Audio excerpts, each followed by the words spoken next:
When it comes to relationships, are you a little bit of a control freak? Does everything need to be lined up perfectly for you to feel relaxed? Or on the other hand, are you a little bit laissez-faire? Well, in today's video, I'm introducing you to the concept of locus of control, and I'm going to teach you how to find the right balance when finding love.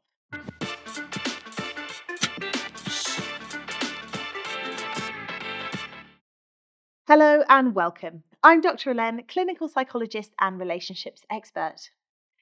Today, I want to talk to you about the concept of locus of control.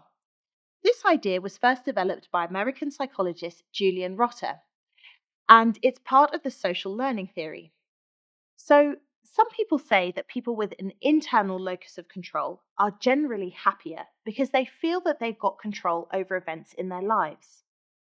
On the flip side, people who believe that external events affect them a lot and that they have no control over this have an external locus of control, and this can actually link to depression and anxiety. However, when it comes to relationships, I believe that you need to release a little bit of control in order to allow for some magic and spontaneity to happen. Let me tell you about this in a bit more detail. I recently worked with a woman called Sarah. She was a high-flying business executive. She managed a lot of people and she was really at the top of her game. Now, having a high internal locus of control helped her to feel on top of everything. But in dating, it made her a little bit neurotic. She was always really worried about, is he going to text me back? What should I wear? I don't look perfect. And this kind of created a very stuffy vibe when she was dating. So I encouraged her to surrender a little bit and release some of the things that she couldn't control. For example, she couldn't control who was going to come into her life and when. She didn't need to control exactly how she looked or how others perceived her. And just loosening up a bit helped her just to enjoy the dating process quite a bit more. On the flip side, we've got Mike. So Mike had been single for 8 years. He actually really wanted to find somebody. He really wanted to connect with somebody, but he refused to take control and to take charge of things. He didn't want to go online dating. He didn't really want to change how he dressed. He just felt the right person would come at the right time.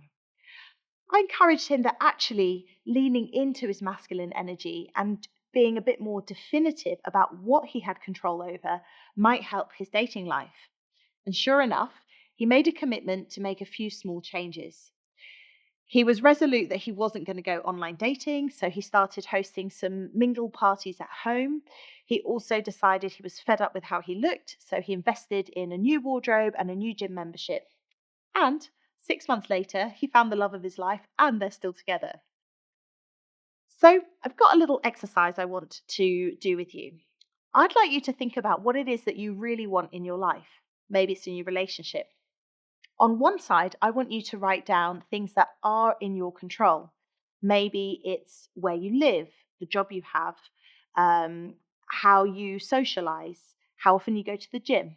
So anything that might work in service of your mission, for example, to find love, write that on one side. Now, I want you to jot down things that are outside of your control.